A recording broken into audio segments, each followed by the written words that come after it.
Assalamu alaikum ji.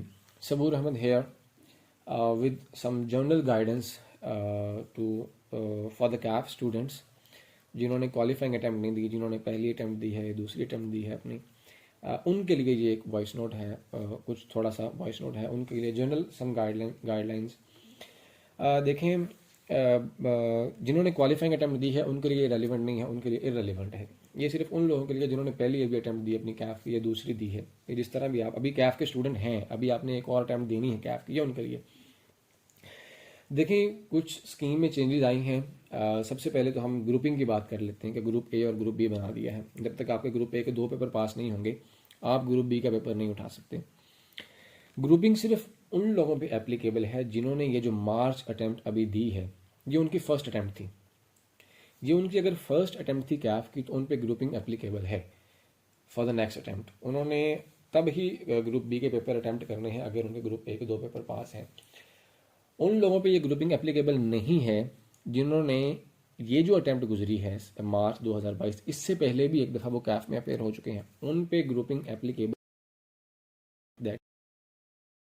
नवंबर 2022 तो उन पे जो है वो ग्रुपिंग एप्लीकेबल नहीं है। उन कैफ स्टूडेंट्स के लिए ग्रुपिंग एप्लीकेबल नहीं है जो मार्च से पहले भी एक दफ़ा अपेयर हो चुके हैं। सिर्फ उनके लिए एप्लीकेबल है जो अब पहली दफ़ा मार्च में अपेयर हुए हैं। उनके लिए गाइडलाइंस ये हैं कि अगर आपने 2 पेपर दिए हैं अभी मार्च में या एक दिया है, तो आपको कैसे पता चलेगा कि मेरे वो पास होंगे या नहीं पास होंगे, और तो आप ग्रुप बी का पेपर कैसे उठा सकते हैं जब तक आपको पता ही नहीं है कि वो 2 पेपर पास होंगे।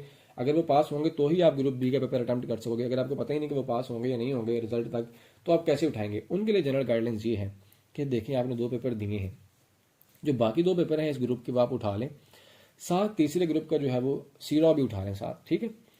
सीलॉ भी साथ उठा लें। रिजल्ट तक जो है वो आप ये पढ़ते जाएं। रिजल्ट जब आए, अगर अल्लाह ना करे आपका कोई पेपर रह जाता है जो आपने 2 दिए हैं, तो फिर आप ऐसा करें, जो ग्रुप बी का आपने उठाया हुआ है ना सीलॉ, उसको फ्रीज करवा लें। ये हर कॉलेज में ये क्या नाम है ऑप्शन अवेलेबल है कि रिजल्ट अगर आपका ऐसा पेपर आप पढ़ रहे हैं जो आपने अब रिजल्ट के बाद कंटिन्यू नहीं करना, तो आप उसको फ्रीज करवा सकते हैं। तो आप ऐसा करें कि उस सीलॉ को आप फ्रीज करवा लें, और अगर 2 पेपर आपने दिए हुए थे, एक फेल हो गया, तो आप वो जो फेल हुआ वो वाला कंटिन्यू करें, और साथ जो आप 2 उस ग्रुप ए के कंटिन्यू कर रहे हैं। एग्जाम्पल दे रहा हूँ, आपने बी लॉ अटैम्प्ट किया और साथ आपने टैक्स अटैम्प्ट किया इस ग्रुप ए का, आपने दोनों पास कर लिए, तो वेल एंड गुड, आप ग्रुप बी का पेपर उठा सकते हैं नेक्स्ट अटैम्प्ट के लिए। अगर आप और आपका जो है वो टैक्स जो है वो पास हो गया, बी लॉ आपका पास नहीं हुआ, तो अब आप पे जो है वो ग्रुपिंग अप्लाई हो जाएगी, आप जो है वो दूसरे ग्रुप का पेपर नहीं दे सकते। तो आप इस तरह करें, बी लॉ उठाएं, साथ FAR 1 उठाएं, साथ CMA उठा लें, और ग्रुप ए को कंप्लीट कर लें नेक्स्ट अटैम्प्ट में। ठीक है जी।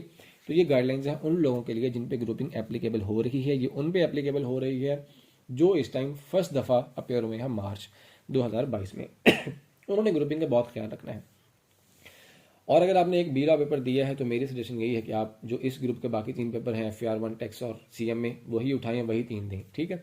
और अगर आपने 2 दिए हैं, तो आप जो भी इस ग्रुप के 2 आपके रहते हैं वो उठाएं, और साथ जो है वो तीसरा सीलॉ उठा लें ग्रुप बी में से। उन लोगों पे ये ग्रुपिंग एप्लीकेबल नहीं है जो पहले एक दफ़ा अपेयर हो चुके हैं कैफ में, ठीक है। ये रिलैक्सेशन सिर्फ एक अटैम्प्ट के लिए है जो कमिंग अटैम्प्ट आ रही है। इस कमिंग अटैम्प्ट के बाद मैं उन लोगों की बात कर रहा हूँ जिन पर ग्रुपिंग एप्लीकेबल नहीं है, जो पहले एक दफ़ा कैफ में अपेयर हो चुके हैं इस मार्च से पहले, ये उनकी मैं बात कर रहा हूँ, ठीक है। एक वो लोग हैं जिन पे ग्रुपिंग एप्लीकेबल है, मैं उनको बता चुका हूँ। एक वो लोग हैं जिन पे ग्रुपिंग एप्लीकेबल नहीं, वो लोग हैं जो पहले इस मार्च से पहले एक दफ़ा कैफ में अपेयर हो चुके हैं।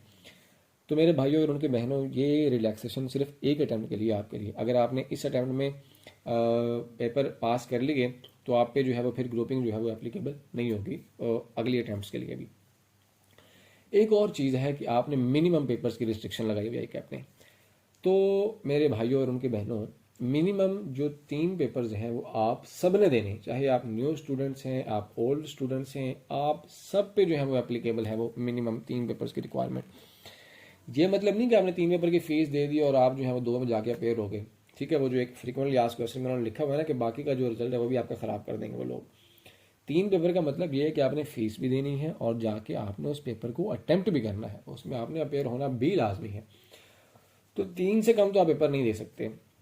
मैक्सिमम की कोई लिमिट नहीं है, आप मैक्सिमम चाहे जो है वो अगर आप सारे दे सकते हैं, अगर आप पे ग्रुपिंग एप्लीकेबल नहीं है तो आप सारे दे लें, ठीक है। मैक्सिमम की कोई लिमिट नहीं है, मिनिमम 3 पेपर आपने अटैम्प्ट लाजमी करने हैं। और अगर आप 4 पेपर की फ़ीस दे रहे हैं, हाँ, तो फिर आप एक पेपर स्किप कर सकते हैं, आप 3 में जो है वो जाके अपेयर हो सकते हैं, चौथे में आप ना अपेयर हों। इसमें आएगा आपका फ़ायदा, उनको ज़्यादा फीस जा रही, आपका नुकसान ही है। तो 3 पेपर आपने लाजमी देने हैं।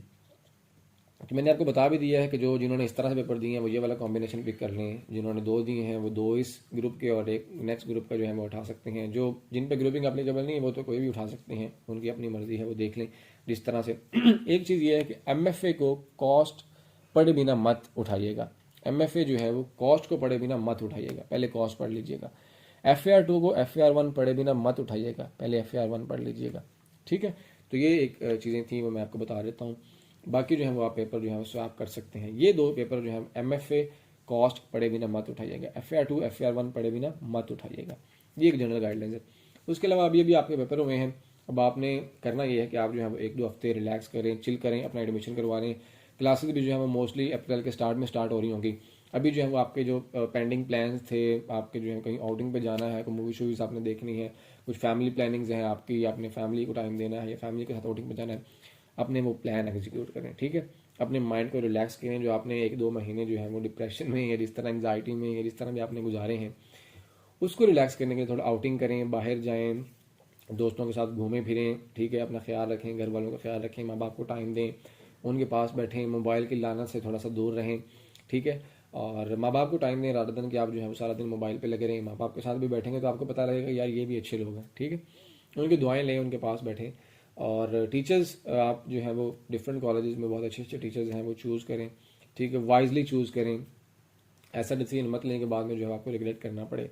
और मेरी लाइक कोई खिदमत हो, क्या नाम है, किसी कॉलेज में एडमिशन करवाना हो, फॉर एग्जांपल हिसाब कॉलेज हो गया या कराची का कोई भी कॉलेज हो गया, वहाँ पे एडमिशन करवाना हो ऑन डिस्काउंट, तो मैं आपको करवा के दे सकता हूँ। और मेरा किसी में कोई कमीशन नहीं है, ठीक है। बस जान पहचान है, जानते हैं लोग, रिस्पेक्ट देते हैं, तो इसलिए जो है वो बाकी और किसी कॉलेज में मैं जो है वो आपको डिस्काउंट नहीं दिलवा सकता, बिकॉज मैं रिक्वेस्ट कर चुका हूँ कि आप डिस्काउंट दिया करें।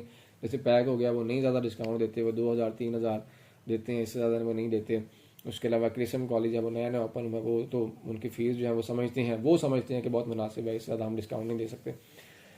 बाकी राइज़ में जो है वो मैं नहीं करवा सकता हूँ, कुछ ताल्लुकात ऐसे हैं वहाँ पे जो है वो नहीं करते। उनकी फ़ीस जो है उन्होंने पहले ही कुछ कंपेन्स वगैरह की वजह से जो है वो अपनी फ़ीसेस जो है वो ऑनलाइन की वैसे ही कम की हुई हैं, तो आप जो है वहाँ भी एडमिशन ले सकते हैं। आप जहाँ मर्जी एडमिशन लें, इससे मेरा कोई कंसर्न नहीं है। आप टीचर्स जो हैं वो वाइजली चूज़ कर लें, जो आपको पता है मार्केट्स में जो चल रहे हैं। तो टीचर साहब अच्छे होते हैं, बहुत अच्छे होते हैं। हम ही जो है वो नहीं पढ़ते, हम ही जो है वो अच्छे तरीके से नहीं पढ़ते, हम चीज़ों को टाइम नहीं दे रहे होते, हम जो है मोबाइल या ज़्यादा यूज़ कर रहे होते हैं, सोशल मीडिया जैसी लानत को जो है हम ज़्यादा यूज़ कर रहे होते हैं। हर चीज़ का एक अच्छा होता है, अच्छी साइड होती है, एक बुरी साइड होती है। हम जो है हमेशा हम पाकिस्तानी अवाम जो है बुरी साइड पर जाते हैं, हम उस चीज़ की अच्छी साइड की तरफ जाते ही नहीं, हम चीज़ों को पॉजिटिवली लेते ही नहीं हैं। तो चीज़ों को पॉजिटिव लेना सीखें और खुश रहें, आबाद रहें, माँ बाप को टाइम दें। और wish you very very best of luck. जो आपका रिजल्ट आएगा उसके लिए आपको बहुत सी शुभकामनाएं और आपके लिए बहुत सी दुआएं हैं। आप माँ बाप की दुआएं लें, घर वालों की दुआएं लें, दोस्तों के साथ अच्छे ताल्लुकात रखें, किसी की जो है वो चुगलियाँ मत करें और किसी को धोखा मत दें, किसी के साथ फ्रॉड मत करें, किसी के सामने कुछ और पीठ पीछे कुछ और मत हों। जैसे हमेशा जो है वो टू द पॉइंट रहें, जैसे सामने हैं वैसे ही पीछे भी रहें, ठीक है। चुगलियाँ मत करें, किसी की एक दूसरे की बातों को मत इस तरह से फैलाएं कि आपके जो है वो रिलेशनशिप्स ख़राब हों। तो ये कुछ जनरल गाइडलाइंस थी मेरी तरफ से।